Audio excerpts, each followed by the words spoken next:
Hello guys, good morning. Welcome back to my channel. तो आज सुबह की शुरुआत हो रही है मेरी 5 बजे। ऐसे तो मैं सुबह के 4 बजे उठ जाती हूँ, लेकिन आज 1 घंटे का कंसेशन मैंने इसलिए दे दिया क्योंकि आज संडे है। उठते ही मैं मंदिर की लाइट जलाने की कोशिश कर रही हूँ, लेकिन इसको खराब कर दिया है मैंने बार बार इसकी स्विच को ऑन ऑफ करके। तो फिर चुपचाप बैठ जाती हूँ मैं स्टडी करने के लिए बिना टाइम वेस्ट किए। तो सबसे पहले मैं आज MSN स्टार्ट करूंगी। MSN बोले तो मेडिकल सर्जिकल नर्सिंग, जिसका सिलेबस बहुत ही ज्यादा वास्ट है। मुझे लगता है नर्सिंग में एक यही सब्जेक्ट है जिसे हम हार्ड भी बोल सकते हैं और इजी भी बोल सकते हैं। इजी इसलिए क्योंकि हर एक टॉपिक अगर आप पढ़ते हो तो समझ में आएगा, तो बहुत ही ज्यादा इंटरेस्ट आएगा। और हार्ड इसलिए क्योंकि इतना ज्यादा वास्ट है कि हम पढ़ ही नहीं पाते। हर एक टॉपिक में अगर डीप नॉलेज लेते जाओ तो एक टॉपिक को कंप्लीट करने में बहुत ज्यादा टाइम लगता है। मुझे लगता है नर्सिंग में कोई भी अगर कॉम्पिटिटिव एग्जाम क्लियर करने से रह रहा है तो सिर्फ MSN की वजह से रह पा रहा होगा, क्योंकि और सारे सब्जेक्ट तो हम पढ़ के खत्म कर सकते हैं, लेकिन मेडिकल सर्जिकल नर्सिंग कभी खत्म नहीं हो सकता। कोई भी डिजीज कंडीशन है, उसके cause, symptom, treatment, responsibility ETC पढ़ने में तो बहुत ही ज्यादा टाइम लग जाता है। नोट्स रिवाइज करने और यूट्यूब पे क्लास करने के बाद मैंने ये अपना बैग खोला है। इसलिए इसके 2 रीजन है। क्योंकि पहला रीजन ये है कि मुझे आज एक अपनी फ्रेंड से मिलने के लिए जाना है, और दूसरा रीजन ये है कि मेरे ट्रेनिंग स्टार्ट होने वाली है 3-4 दिन की। उसके लिए मुझे 2-3 कपड़े अपने घर के लिए ले जाना पड़ेगा, क्योंकि ट्रेनिंग मैं घर से ही करूंगी। घर से ट्रेनिंग इसलिए करूंगी क्योंकि जो ट्रेनिंग है वो डिस्ट्रिक्ट हॉस्पिटल में होने वाला है, और डिस्ट्रिक्ट हॉस्पिटल मेरे घर के पास ही पड़ता है। ट्रेनिंग के लिए वैसे तो 2 बैच डिवाइड हुए हैं, लेकिन मेरा नाम पहले बैच में ही आ गया, जो कि मैं बिल्कुल भी नहीं चाह रही थी 26 तारीख से पहले इस ट्रेनिंग को करना। सेकंड बैच का टर्न 26 तारीख के बाद आएगा। उसमें मैंने बहुत ज्यादा कोशिश करी अपना नाम करवाने की, लेकिन नहीं हो पाया। तो अभी 3-4 दिन की ट्रेनिंग अटेंड करने के बाद 26 तारीख को मुझे पेपर देने के लिए भी जाना। आज तो सबसे पहले मैं अपनी फ्रेंड से मिलने के लिए जाऊंगी, क्योंकि वो पटना एम्स से आई हुई है बहुत महीनों बाद। 2 बार मैंने वीडियो कॉल पे शॉर्ट्स में भी दिखाया है अपनी फ्रेंड से बात करते हुए। तो जल्दी से बैग पैक करने और घर का काम निपटाने के बाद मैं निकलूंगी दिल्ली के लिए, क्योंकि मुझे यहाँ से पहुँचने में 2-3 घंटे तो लगने ही है। इसलिए फटाफट अपना सारा काम निपटाऊंगी, जैसे झाड़ू पोछा, नहाना, बर्तन वगैरह। तो दिमाग में बस एक यही बात चल रही है कि 26 तारीख को पेपर है, उससे पहले ये 4 दिन की ट्रेनिंग है, तो बिल्कुल भी टाइम नहीं मिलने वाला है मुझे पढ़ने के लिए। क्योंकि ट्रेनिंग की टाइम भी जो है वो 10 से 5 की है, लेकिन 10 से 5 तक ही सीमित नहीं है। उसके बाद भी प्रेजेंटेशंस वगैरह होंगी, तो उसके लिए भी प्रिपरेशन मुझे करना पड़ेगा। तो अब ये समझ में नहीं आ रहा है कि पेपर की तैयारी किस टाइम पे करूंगी। अभी नहाने धोने के बाद और बहुत ही ज्यादा डिसीजन लेने के बाद मैंने ये कपड़े निकाले अपने पहनने के लिए, क्योंकि ये प्रॉब्लम तो सारी लड़कियों के साथ ही होती है, चाहे पूरा ही बैग या घर ही ना भरा हो कपड़े से, लेकिन अगर हमें कहीं जाना होता है तब हमें समझ में नहीं आता है कि यार मेरे पास तो कपड़े ही नहीं है। और इस बात से मेरी मम्मी बहुत ज्यादा परेशान होती है। जब कहीं जाना होता है तो मैं मम्मी की शक्ल देख रही होती हूँ, और मम्मी समझ जाती है कि अब ये क्या कहने वाली है। उससे पहले ही मम्मी बोल देती है कि यार तू क्या पहनेगी, तेरे पास तो कोई कपड़े ही नहीं है। तो जो भी मुझे लगा वो मैंने पहन लिया है। ब्लैक कार्गो के साथ शर्ट और व्हाइट शूज, जो कि ठीक ठाक ही लग रहा है, इतना बुरा नहीं लग रहा। अभी मैं पहुंची हूँ अपनी फ्रेंड के पास। आधे 1 घंटे वेट कराने और इधर उधर घुमाने के बाद ये मुझे लेने आई है स्कूटी से, और आते ही मुझ पे चिल्ला रही है कि मैंने लेट कर दिया आने में। दोनों स्कूटी पे बैठने के बाद निकले इसके घर के लिए, और मैं पहली बार इसकी स्कूटी पे बैठ रही हूँ तो डर ही लग रहा था। फिर घर पहुंचने के बाद अभी हम निकलेंगे कहीं घूमने के लिए, और सबसे शॉकिंग ये लग रहा है मुझे कि इसने मेकअप करना स्टार्ट कर दिया है। हमारे फ्रेंडशिप को 7 साल होने वाले हैं, लेकिन इससे पहले मैंने इसको बिल्कुल भी कभी भी मैंने मेकअप करते हुए नहीं देखा है, तो थोड़ा अजीब भी लग रही है। और इसको देख के मुझे हंसी भी आ रहा है कि कितनी क्यूट लग रही है ये मेकअप करते हुए। फिल्म में हम 5 लोगों का ग्रुप था, जिसमें हम सारे ही ऐसे ही रहते थे बिना मेकअप के,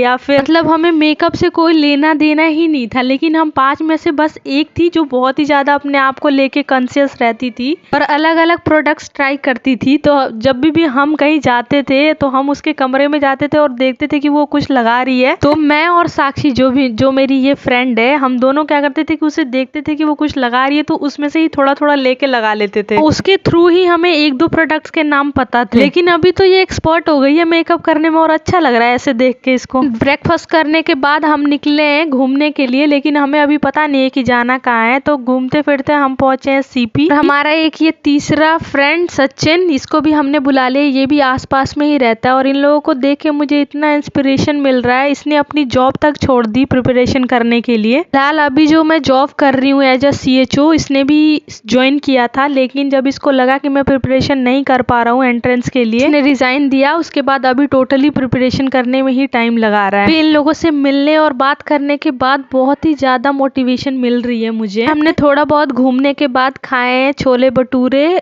कड़ी चावल और राजमा चावल। उसके बाद हम बैठे हैं एक जगह पे थोड़ी देर के लिए और बातें करिए। मुझे लगता है बहुत सारे दोस्त बनाने की बिल्कुल भी जरूरत नहीं है, लेकिन एक दो दोस्त ही बनाओ जो आपको हर सिचुएशन में हेल्प करे और मोटिवेट करे। फिर हम घूमते फिरते पहुंचे हैं जनपथ मार्केट, वहाँ पे खाया है हमने पनीर मोमोज। उसके बाद थोड़ी बहुत शॉपिंग करी है। पे हर एक चीज अवेलेबल है रिजनेबल प्राइस में। तो ये कुछ भी बोलते हैं, लेकिन थोड़ी बहुत बार्गेनिंग करने के बाद जितना आप का बजट है उसमें मिल जाता है हर एक चीज। अभी इन लोगों से मिलना मुझे बहुत ही ज्यादा जरूरी था, क्योंकि बहुत ही ज्यादा मेंटल प्रेशर बढ़ रहा है मेरा पेपर की वजह से। तो थोड़ा सा इनसे मिलके मुझे लाइट फील हो रहा है। मेरी लाइफ के दौरान हॉस्टल लाइफ में जितने अच्छे फ्रेंड मिल गए मुझे लगता है ना उससे पहले कोई अच्छे फ्रेंड मिले थे मुझे, और ना उसके बाद कभी मिल पाएंगे। नहीं मिल पाएंगे इसलिए बोल रही हूँ क्योंकि एक बाउंड्री भी सेट कर दिया है जब से जॉब में आई हूँ। मुझे हमेशा से ही लगता है कि दो चार दोस्त हो जिनके लिए मैं कुछ भी कर दूं और जो मेरे लिए कुछ भी कर दे। हॉस्टल में मुझे अच्छे या बेस्टेस्ट फ्रेंड्स इसलिए मिले हैं क्योंकि हमारे हॉस्टल में फोन तो बिल्कुल अलाउड नहीं था। तो हम सारे फ्रेंड्स एक दूसरे को ही टाइम देते थे पूरे 24 घंटे। मतलब हमें डिस्ट्रैक्ट होने के लिए कोई और चीज थी ही नहीं। फिर शाम होने के बाद थोड़ी देर पार्क में बैठे, उसके बाद घर वापस आ गए। फिर रात को मैं और मेरी फ्रेंड थोड़ी देर वॉक करने के लिए आए, तो ये छोटे छोटे पपीज मिले जिनसे मेरी फ्रेंड को बहुत ही ज्यादा प्यार है। और आंटी इनको खाना देती है ना, तो ज्यादा से ज्यादा ये आंटी के पास ही आने की कोशिश कर रहे हैं। फिर ये मेरे पास भी आ रहे हैं, लेकिन मुझे डर लग रहा है इनसे। हालांकि ये कुछ भी नहीं करेंगे। सोच रहे होंगे कि ये नया कौन है। Thank you so much for watching. Video अच्छी लगी हो तो प्लीज लाइक, चैनल को सब्सक्राइब एंड कमेंट कर दीजिए।